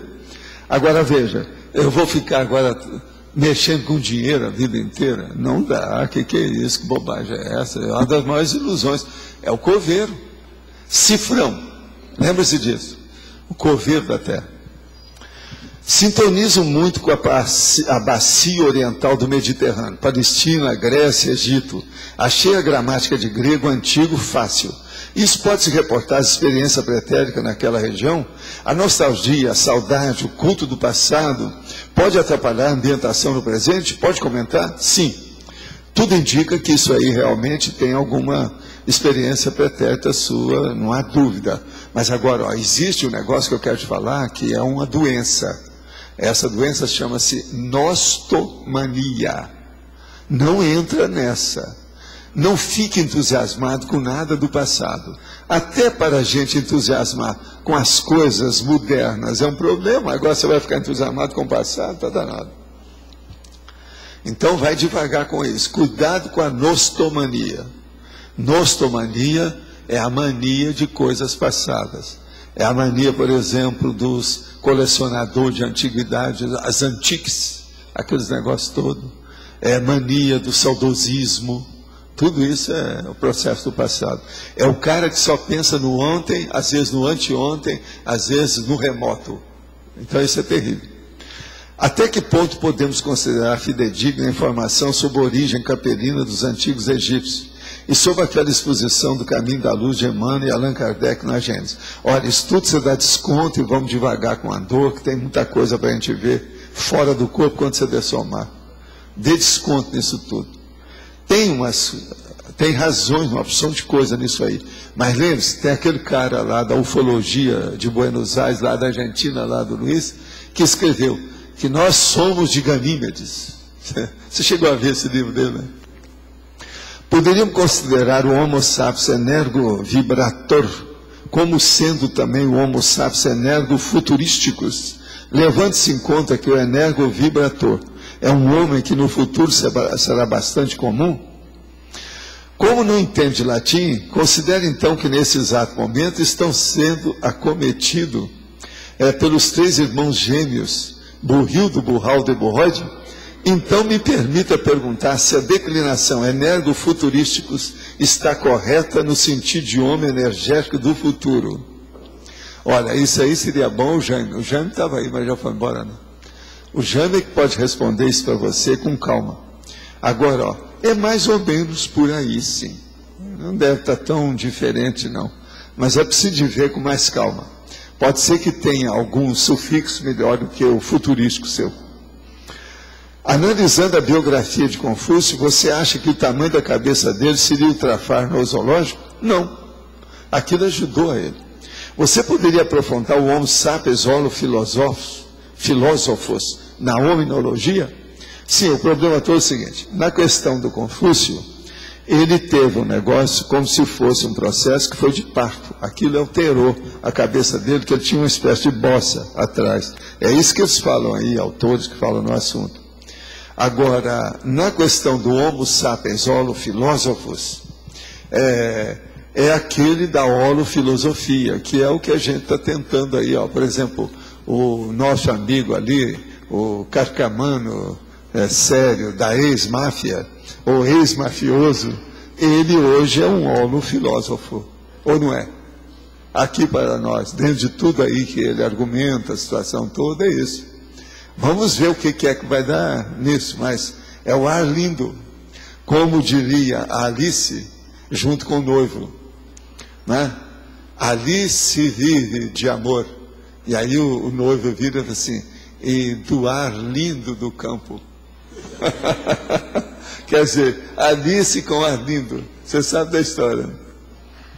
No livro Projeciologia, você cita a utilidade de projeção para ajudar a solucionar sequestros. Eu vivo em Espanha, e só aqui tem mais de 15 mil pessoas desaparecidas atualmente, muitas delas mulheres jovens. Não seria interessante que projetores experimentados começassem a fazer esse trabalho junto à polícia desde agora? Sim, o problema todo é arranjar o povo. Arranja. Já tem o povo do Psychic, aquela série, aquele negócio, está cheio de besteira na série. Todo dia passa o Psychic, eles estão ajudando, tem muita gente assim. Eu já participei de um ou outro caso assim, dessas coisas. Mas agora veja, em primeiro lugar, não fica aí com essa pretensão de querer resolver esse negócio de 15 mil pessoas. Essas moças todas saíram, foi do jugo, da canga da família para ficar livre. Então elas não querem voltar não. Eu não vou ajudar o povo a voltar num negócio que ela não quer, que é uma besteira, porque às vezes quem está em razão é ela. Qualquer coisa é só perguntar como é que é a vida na Espanha, de família, de moça, e a situação como é que é. Então, tem alguns lugares que são piores do que outros. Qualquer coisa é bom você conversar, por exemplo, com a Laura, né? A Laura dá uma geral sobre esse assunto. O processo de repressão familiar na Europa, devido aos problemas naturais da história europeia, do conservadorismo, é uma coisa terrível. É mais do que aqui no Brasil, muito mais. No passado, o cérebro humano aumentou 500 cc para 1.500 cc, sendo que, num período, ocorreu o salto quântico, fonte de muita especulação ainda. Para a ciência convencional, o fator nutricional aliado à questão da fala foram os principais fatores responsáveis. Pode ser que o salto quântico ocorreu devido à influência do serenão. Eu já falei nisso, desde a década de 60 para 70, na teoria dos serenões eu explico isso tudo. Foi eles que fizeram essas coisas todas. Agora, não foi só esse salto quântico, não, é bom a gente examinar. Eles tiveram várias vezes fazendo mutações nessa história. Por isso que o cérebro está aí, a maioria de nós ainda não sabe nem mexer com ele, porque o cérebro hoje é quase de serenão, ele já pode ser usado, o serenão já não precisa de muita reformulação ou retoque ou colocar parafuso, ele já está funcionando. Estou fazendo a teca da madrugada e recebi a informação de que quem falava era o amparador do exercício. Aproveitando que a Malo, que ela está, gostaria de perguntar a ela se existe de fato um amparador do exercício e se ela tem o nome dele. É? Ah, não? Toda para responder quem é o amparador, não. Mas o que a gente nota é que essa técnica que foi passada por uma Consciex no ECP2, pelo EPICOM, é o amparador de função da pessoa, daquilo que ela está fazendo, da PROEX pessoal. Então, o importante é essa afinização. Na minha opinião, é isso. Agora, nome, endereço, CPF, essas coisas, eu não tenho essa intimidade toda para saber. Não está no catálogo de telefone. Não, essa não está. Então tá, não está no catálogo de telefone, é isso que a gente fala. Agora aqui. Você falou que o velhinho de Nova York poderia ser um evoluciólogo, e mesmo assim ele poderia estar recuperando cons aos 80 anos. Não, o problema não é só esse, ele não estava recuperando só cons, a gente não sabe como é que é isso. Mas o que ele falava sugeria para mim coisas que eu só tinha o vislumbre daquilo, um lampejo. Então poderia ser, nunca se sabe o que é. E outra coisa, eu também não sei, né? A situação do homem, logo depois ele morreu. Eu estava falando com ele antes dele morrer, porque na outra viagem que eu fiz, o cara já não estava lá mais. Fecharam até a livraria. Então a recuperação de cons dura a vida inteira, mesmo com o evoluciólogo. Mas o que é isso? Escuta, vamos supor que o evoluciólogo encontra com o serenão. E como é que fica? Ele deve estar recuperando cons o tempo todo e ampliando os cons que ele já tem, não é não? Não é óbvio? Não interessa a idade, se ele está lúcido, ele topa tudo, a situação vai longe. O problema todo é esse. Mas agora os nossos comerciais, por favor, que está no seu horário. Obrigada. Então, as pontuações da tertúlia de hoje: 14 votos online, 20 perguntas respondidas online, 20 perguntas respondidas presencialmente, 96 assinaturas no livro de presença e 12 praticantes da técnica da Invexis. Após a leitura dos verbetes, nós vamos ter 2 recados, professor Idenilson pela Apex e professor Amin com relação aos verbetes. Então, os verbetes para amanhã. Ajuizamento pessoal. Comunicação modular. Linha de abertura. Mega tarefa final. Palco existencial. Parasitismo. Personalidade complexa. Pertinência evolutiva. Polaridade extrema. Público-alvo conscienciológico. Realização humana. Eu gostaria, em nome da Apex, estar convidando as pessoas, quem quiser assistir a uma entrevista que vai estar ocorrendo hoje, que seria às 15h30, na conferência online. Quem estiver aqui presente e quiser assistir ali na Apex, também pode assistir de forma presencial. E quem quiser estar assistindo online, o site da Apex é www.apexinternacional.org. O entrevistado será o professor Frederico Gannen e o tema será ectoplasmia. E também convidar a todos a estar participando do curso Prexologia. Esse curso ocorrerá em 2 finais de semana, no dia 16 e 17, 23 e 24 de maio. O tema é aprofundamento da ProEx. Aí são vários estudos, tanto estudos de casos, debates, aprofundamento da enciclopédia. Quem tiver mais interesse, está obtendo mais informações e participando do curso, é só telefonar aqui para a recepção do CAEC. Obrigado. Pessoal, boa tarde a todos. Nós estamos precisando de voluntários para grampear os verbetes. Quem puder nos ajudar é só se dirigir ao Holociclo hoje à tarde, agora depois da tertúlia, ou amanhã, a partir das 8 horas da manhã. Os verbetes já estão lá no Holociclo, na mesa do fichamento. Chegando lá é só procurar a pessoa responsável pelo Holociclo, o mantenedor ou mantenedora. Muito obrigado.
O verbete para amanhã foi palco existencial, que ganhou com 13 votos. Obrigada, boa tarde a todos e até amanhã.